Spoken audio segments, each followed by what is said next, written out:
Check 1, 2. Well, hello there, boyfriend. How are you this fine day? I'm really good. Is it working? Yes. Excellent. Let's not touch shit. I'm afraid to ask, but I have a great question. I don't even know what I was going to say. I'm so disturbed right now. We did get engaged. I don't know if you remember. I'm still thinking about koalas. They're so cute. Okay. Do you want another minute thinking about it? Yes, this is an exciting podcast. You know why? Why? Because it's the first one we've done since we've been engaged. We're engaged. Can I tell you something? I think that your friends... Woo, woo! I love you. And I did a fake podcast and I asked you to marry me. Are we going to air that one? Let's do a fake reenactment right now. Ready? So here's how I wish it had gone. You act as surprised as you actually can. Let's see how it goes. Oh, okay. So I would like to talk about koalas and sugar gliders. Jamie, on our podcast, what have you got up your sleeve this evening? Okay, this sounds very rehearsed. I thought we were going to try to be natural. I was trying to pretend like we're podcasting. Oh, okay. Man, this is honestly how I wanted it to go. Will you try to reenact? Let's see if we could fool someone with the following footage as if it was real. I'm pretty sure I remember. You have a ring on, though. You do have a ring on, so this doesn't work. But, so, I read this article that I thought was interesting that I wanted to bring up to you about married people living longer. For some reason, when I see positive stories about marriage or children, I want a little bit, I want to be in my echo chamber. I want to hear nice things. I don't want to read, oh, it's a waste of money and you shouldn't have kids, you're going to be miserable. I don't want to hear that. I want to hear good stuff. So I read something that said married people live like a little bit longer. Maybe the guys. It is the guys, I think. Yeah, because the woman has to take care of all their crap, so they're working harder. So actually, there's a study that shows that married women are the most miserable of all the sets of individuals studied. Single women were happy. Single men were not that happy. Married men were happy because women took care of them and had more problems, and men had fewer problems. Do you know that's exactly right? It was because also that women will make their husband go to the doctor or they will notice something is wrong. That's exactly right. Right, but then we have to deal with all the worry and the stress. And the guy's just like, oh, I have a personal assistant. Yeah, I don't know how that affects me if you're doing it. So Dumb. We've been doing this podcast for a while. So anyway, married women are miserable. I kind of have something I'm afraid to ask. I've asked you stuff on here I'm afraid to ask before, right? Maybe not just the right time. Yeah. What are you afraid to ask, Jamie? I just don't know. Maybe it's too personal for a podcast. Anyway, I'm losing my nerve. No, I basically, I love you, right? We can cut all this out. You know I do, though, right? Mm-hmm. You've changed my life, and I kind of think we're meant to be together. I don't want to creep you out, but is there anything I should do? I don't know what I'm saying. But anyway, I can't even do this I was going to say, will you marry me? What? Yeah, that was going to be. Oh my God! So that's what I would have done, but I couldn't even do it in a fake way. Now I'm almost glad you didn't make that noise. But anyway, I wished it had gone like that. It didn't. I mumbled it. I don't want to ever show the tape to Didn't you anybody. say you were going to look in the camera and go, I'm going to propose to her and she has no idea? And then you forgot to do that too? Yeah, I forgot to do everything. I kind of feel really bad about it. But I was going to say... Don't feel bad about it. I was going to say, I sincerely feel like when people are in love and happy... I think that your friends are genuinely happy for you, and I think some people are happy for us because of the journey we've been through and things that were not great in our lives without getting into detail. But for the most part, I do not think anyone cares when you tell someone you're engaged. I think that your friends are legit. We saw a friend of yours yesterday, and I go, wow, that person's happy. We saw another guy today, the guy that was at the thing. That our friend, and he was genuinely happy, but I feel like it might be a woman thing. I feel this genuine happiness for you being engaged, and I sense a little bit of who gives a shit? Do you think that's what do you because... mean a woman thing? My female friends are happy. Yeah, I think you have really good friends that are and really... my male friends are not happy? Oh, I'm saying my thing? friends versus your friends. Oh. I feel like my people don't care that much. No one's taking me through all the details. When you told your friends, did they go tell me everything? they did want to know everyone wanted to know how you proposed. And they wanted to see the ring. Gotcha. I said to my friend, I go, we got engaged. And he was like, tell me as little as possible. You know what, though? It's actually been kind of sweet. Like at your shows in Denver, people, instead of coming up to me and going, are you the girlfriend? Are you the doctor? Yeah. They go, congratulations. I'm so happy for you. And those are your fans. Yeah. And they were being very kind to us, congratulating us. They didn't have to say anything, but they were very sweet. You have great fans. I think they're very nice. And it was wonderful to see the response. I liked the stuff people wrote to you about being happy for you. And I mean, I think what's hard too is we're not really in like the age where everyone's getting married. Right? Right. Because this is our second You're marriage. already married. Yeah. People and are we're locked older. in. Most people are already married or divorced or whatever. Yeah. So like you get married again, they're just like, oh. But you're right. I think people who know our stories are very happy for us for what we've been through. Yeah. And yeah.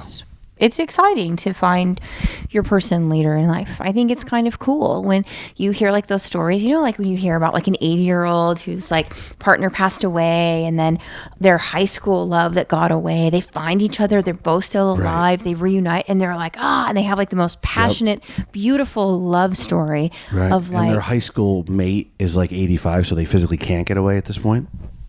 But it's so sweet. It's one of those things like that gives you hope, like, oh my gosh, maybe it could happen to me. So, you know, maybe we're not like 80, but we're also not 20. Yeah. So maybe some people are like, I don't really need to celebrate it because like, been there, done that. I've got my own work stressors, whatever. Yeah. But other people are probably like, wow, that's really cool. That makes me think maybe it could happen for me too. I agree. I did have some people tell me that being happy was going to ruin my entire brand on Gutfeld. That's a nice person. They said you're going to ruin everything. But you know me, I can't tell when people are joking. And so I think sometimes, I feel like Rodney Dangerfield made a living saying I get no respect, right? If in the last year, I loved Rodney Dangerfield. I met him a few times. He's friends with Harry Basil from The Laugh Factory. He's just a great human being, and I loved him. And if in the last year of and I don't know if you know, but Rodney Dangerfield, that was his like on stage persona, but he had a very tough life. Like he didn't become a comedian until he was like over 40. He was like he sold, I think, like siding. Then when he died, he had a DNR. They fucking read it wrong. He wanted to die in his sleep and do not resuscitate. He died in his sleep. They read it wrong. They resuscitated him and he had a heart attack. So to the very end, this man got no respect. And I just wondered if I saw Rodney, as funny as all those jokes are about like my wife doesn't like me, I think if he had in the last years was like, you know what? And plus Rodney's like, I get no respect. I go, you're on the Tonight Show. It's your 40th appearance. I feel like you're getting a tiny bit of respect. You're selling out shows. I feel like at some point I would have been okay with going, hey, that guy's doing a little bit better. I think you can switch it up at some point. So I do get those comments. And a lot of times I go, worth it. Right? Well, you are going to have to work on your material for your shows and stuff. When you like to say that you are a single loser who never gets any. Mm-hmm. Just Dad used to be. Same jokes. I know, it is an interesting thing, I liked it when I was in the crowd once and you said that and someone was like, liar, Dr. Erica. And I was sitting there and I'm like, yeah. I know. He just got laid last night. I don't like any liar. Of this. I don't like any of this because it's a lot of pressure. It's a lot of pressure. Got to get the new hour going. Did I ever tell you? Well, we can unpropose if that would help you. The fuck? Well, you said it was a lot of pressure. For just material. Well, did I ever tell you that? Maybe what? Well, a similar.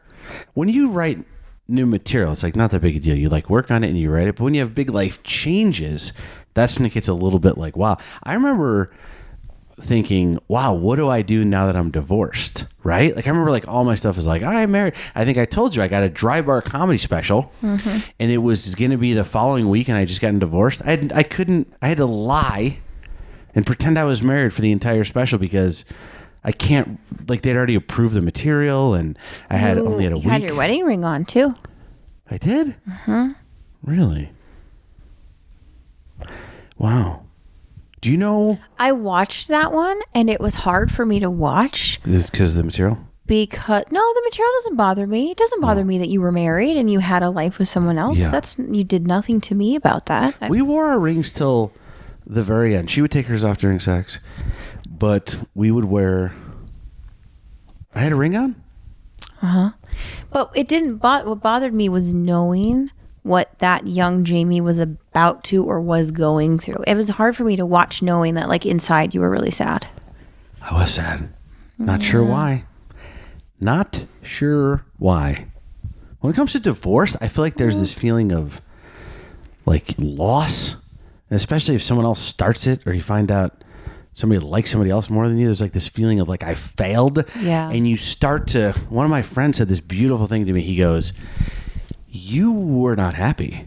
You should be like happy that you're getting divorced." He's like, but he goes, "You're mourning this relationship that never existed, or it hasn't existed in 20 years." He's like, "You're like missing this relationship that was there when you guys were." That was a long time ago. Well, the difficult thing about divorce, especially if you've been married for a while and your marriage has been difficult or tumultuous for a while. I like that. Tumultuous. I was going to say turmoil. I just created a new word. You really did. It's Turmoil. tumultuous. Yeah, that's good. Well, if you've had a difficult relationship, it often will manifest as signs of post-traumatic stress disorder. Oh, yeah? And one of the telltale symptoms is short-term memory relapsing or losing a lot of memories. What? Of the negative stuff. To pull yourself through, you remember the good, you forget the bad. So when you're going through like divorce counseling, you're with a therapist, they'll often say like, you're like so sad that this marriage is ending. Why? And people will say, yeah, this person was abusive, or this person was a substance abuse disorder person. They were horrible with X, Y, and Z. Oh, but I just loved our marriage. And these therapists have actually talked about how frequent it is for people to not be able to give up the past because they only remember the positives. This And they is have to fascinating. do, Can I ask you a question? yeah. So do you think this is is it because we want to mate and you want It's a this person to... survival mechanism. But isn't it bad? Well, with any type of trauma, it's very difficult to remember it and relive it. And it's easier for our bodies to forget it, suppress it, and move on. Yeah. However, that oftentimes manifests into new problems in the future, a difficult time adapting to a certain difficult situation. So a lot of the time you'll do like EMDR, rapid eye movement, desensitization to conjure up those negative things that you've suppressed. Sometimes you've even forgotten. Have you heard of like how therapists can like almost like subconsciously like pull you into a hypnotic state Yeah. and bring back memories that you suppressed even as like a 3, 4, Yeah. 5-year-old? Well, our bodies don't want to remember the bad.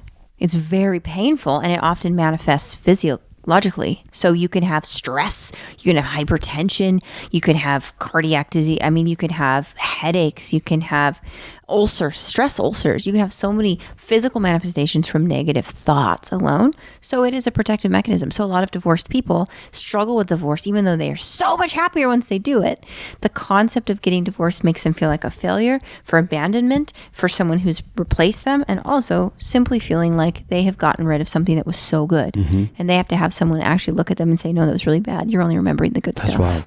Do you know one of the controversies with ayahuasca is that sometimes you take ayahuasca and it releases a repressed memory, and you have like a weird memory of something horrible that happened when you were a kid, and then people work Yeah. through it. But some other people are like, hey, dude, your body was doing you a favor, and it locked that away. What are you opening it up for? So there's these Well, two schools of thought. A lot of it should be under the guidance of a trained professional, because once you do have that memory, you need to know what to do with it. Did I ever tell you I had a horrible memory from an ayahuasca thing that was like, I thought it was like a real, I asked around, it was like an abuse kind of thing. I asked around, figured out, I don't think it really happened, right? Which is a huge problem. Some people feel like they were abused by somebody and it didn't really happen. Sometimes it actually did happen. And I called. So I actually went to a place that had like a person, maybe they weren't as like qualified as they should have been. And I go, I'm freaking out. I had this memory, but I don't think it's real because I kind of asked around, and I feel like these people would have known something happened. And she goes, yeah, it can be real or completely made up. And I was like, wow, okay. How would you know then? That's so dangerous, because then would it's not going to know. mess with your head for so long. Like, did this happen or did it not? That's Yeah. scary. They say to the if you want to know, they say you could like listen to it and go, but they say just find out. Like, just ask everybody and find out. Like, just go on like what room? Because sometimes you see like the room you're in and who was around, and like you could ask someone that was around back then. Like, did anything weird ever happen? And a couple people, they've been like, yeah, well, we didn't tell you it happened when you were 3, but that's awesome. Isn't that kind of crazy? But that's also like, would you even want to know that? I don't think so. Like, if it's completely buried and you don't remember it at all, Yeah. and you don't have a trauma response. You know how people are like hypersensitive to certain things? Like after you get in a car accident, Yeah. the next time you drive, you're driving like this. And like every time someone gets in the lane next to you, you swerve because you think they're going to hit you. Like you're just so hyper aware. Totally. Same thing with other types of trauma, psychological abuse, anything emotional. So you're more heightened. So would you really want to have something that you didn't remember and all of a sudden it's brought back and you're like, and you always have like this. Yeah, maybe negative not response. Unless you can work through it. Yeah, unless learning about it lets you know. That's why you act weird when you see that thing from Pandora's some box, though. You don't know what you're going to get. I think It that's the certainly danger of it. Yeah. But anyway, with divorce, I think it's interesting. That was And I another think strip I that used one to is like, helpful. Pandora's box. Is Pandora's box mean you shouldn't opened it because it's like there's secrets in there? Well, you kind of open a never ending rabbit hole of wealth of knowledge Gotcha. or scary knowledge, depending on how you look at it. I was with a girl once that I would say basically had a Pandora's box. Just never ending. I don't even know what had been buried in there, what type of secrets or... So we are engaged. You cannot go from that bullshit to an engagement. No. Okay. And I don't even want you to edit that out. I want people to see how ridiculous that transition was. All right. It was ridiculous. I was trying my best. With this is we got to go. You can't. We I mean we could. I'm happy we're engaged. I don't care what anyone says about The negative people comments, are the funny. haters. The haters. It's Not that very many. few. You're right. I think it's either people who are jealous or trying to be funny because you're also in a unique position. Yes. I have not gotten a single person saying something negative to me. You're in a position where people think they can poke fun at you because you're a comedian. So I think a lot of it is people trying to be funny and sarcastic, but they just don't pull it off. They just seem mean. Yeah, true. I would assume that anyway. And I might be oversensitive, as we've discussed earlier. Well, if somebody said really mean stuff about our engagement, it would bother me. I don't think that's a sensitivity issue. Some of I think them, that's like a don't touch my person. I get way more offended if someone's mean to you, not me. You know? Yeah, I don't should've- touch my engagement. That's a personal thing. Yes, we haven't even made it public yet. I mean, you did I on did. national television. yeah, I think that's making it public. Well, I mean, like I haven't told like a lot of my friends yet. Oh, Well, they haven't seen the show. telling them now. And this, I don't know when this is going to air. So this is gonna be old news. We're gonna be an old married couple when You this know comes what I'm out. worried about? I'm worried about What? people said congratulations when they saw it on Gutfeld. Yeah. Then I posted a picture of just me with a stuffed animal cervix from your office, and I said the word fiance, Yeah. and they said congratulations. And I go, what's left? Do we got to do it though? Is that what you do? Well, I need do to a, because I haven't. There's a lot of people that are do an like, "Hey, are announcement? you engaged?" I just kind of want to put it out there. Let's do an official announcement. Press release. Like the first time we slept together, we went online. We said, hey, this thing's real, and it's happening. You didn't do that? I posted it as a story. It's very quick, 24 hours. Lots of negative comments. We'll post something tomorrow. And then, but anyway, so I fucked up the engagement and got you nervous I didn't say that. and asked you. It was cute. I was very nervous. Fumbling the ring box was cute. Yeah, but it all turned out well. And we have a 3-camera shoot of me mumbling like an idiot that maybe someday Maybe we'll show some people. we'll see. We might save it, but maybe we should release it once. Next episode of Afraid to Ask, I would Yeah. like to talk more about memory. Oh, Because we both have, we don't have to talk more engagement stuff, but we both have completely different recollections of what happened, including things that were said and not said. Yeah. And we just happen to have a video. So we were both like, oh shit, like I was completely wrong about something and you were completely wrong about something. You said that I said, I'm going to make it official or let's do it right. And then I got I'm on gonna one do knee. this the right way because you were sitting, and I thought you said that, and then Didn't. you scooted the bench over and you got down on a knee, and then watching it back, you didn't say it. You did look at me like, Yeah. oh, I need to do something else, and then you did it. But in my head, I heard it. I didn't just see it. I don't like how much my memory deceived me about that. I know. I almost forgot to say, will you marry me? It was a disaster. But I think also in an acute kind of shock response, our recollection is severely jaded. And Yeah. and it's very distorted. Seems I shouldn't like say it. jaded, but it is distorted, right? Yeah. Like, did you ever see the thing where there was like a college professor and they were teaching, and it was a criminology class, I think, and they hired someone Yes. to come into the classroom, steal his shit. their purse, Yeah. and run out. Yeah. And like they had to stop one of the students because they tried to go after the guy, and they're like, no, it's fake. All right, everybody, don't talk to anyone. Describe the person who robbed me just now. And like these students, this is a huge college classroom, like 200 students. Like, I don't know, it was crazy. And they all write down like, oh, this person looked like this. And they had to describe them to a T: eye color, hair color, skin tone, height, build, gender, what they were wearing, like everything. And they were so confident, and almost all of them got it wrong, like dead wrong. Yeah, they bring the guy back in, I think. at some Totally point. different. Yeah. Yeah. And the whole classroom's just like, and the whole point was to show how expert witnesses, when you see something, or not expert witness, what's it called? A witness Your in a perception criminal of case. what happens, you mean? How wrong most people are. Oh, an eyewitness. Eyewitness. Yeah. Yeah, because it's a cute, quick thing. It catches you off guard, and it startles you so much that fight or flight kind of response happens. So your memory is impaired. Question for it's, you. It's scary though. I have a question. What? So there's a Black Mirror episode. I love Black Mirror, where your eyes record everything. So there's this one scene where this girl and the guy are arguing. She's like, "You said this," and he's like, "I did not." And she's like, and they show, and he didn't say it. And she's like, "Oh, you didn't say it. That's cool." Don't you think there's some wouldn't that kind of be shitty if we really could recall? Would you want that to be able to do that? You know what I would like? I would like that twice, 2 or 3 times a year, you get one time to go. You get to rewind your memory and go, I'm going to replay this thing. I would hate that You'd hate it? because I would deliberate all year what one memory I would choose. What if it was an And I'd unlimited regret it. plan? Huh? What if it's unlimited? What if you could? No, I feel like I would be in my head too much. It would be a problem. It was a problem for Why this. don't they do instant replay on all sports now for calls that are in question? Holy shit, I don't know. Do they not? I don't think all of them do. I think there's some sporting events that, even though they could, it's just whatever the referee calls it. And then you immediately see it on TV and you're like, what the hell? But it's like the whole game, like you could lose it because of a bad call, and they have it right there and they just don't. I find that to be fascinating. Because we do it in like track meets, right? They always freeze it to see who wins at the Sure. very end. But I don't remember what sports, but there's sports where they have well, it. the UFC, it is only I remember when they did it. It must have been 5 years ago. They said they can go to instant replay for a match-ending call, but that was just recently. Like, think about how long that technology has been around. I'm all about the instant replay.